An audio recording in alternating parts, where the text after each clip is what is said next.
মোদিজির পপুলারিটি তো কমেছে, এটা নিশ্চিত। 2019-এ মোদিজি 63% ভোট পেয়েছিল, প্রায় 4,80,000 ভোটে জিতেছিল। কিন্তু 2024-এ মোদিজি মাত্র 45% ভোট পায়, প্রায় 1.5 লাখ ভোটে কংগ্রেসের অজয় শর্মার কাছে জিতেছে।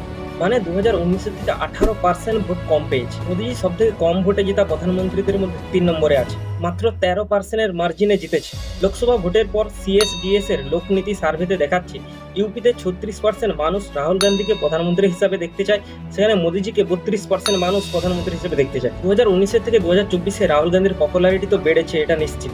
2019-এ রাহুল গান্ধী আমেঠি আর ওয়ায়নাড দুটো জায়গা থেকে লড়েছিল, কিন্তু 2024-এ রাহুল গান্ধী রায়বেরেলি আর ওয়ায়নাড থেকে দাঁড়ায়। ওয়ায়নাডেতে 3,60,000 ভোটে যেতে আর রায়বেরেলিতে প্রায় 4 লাখ ভোটে যেতে।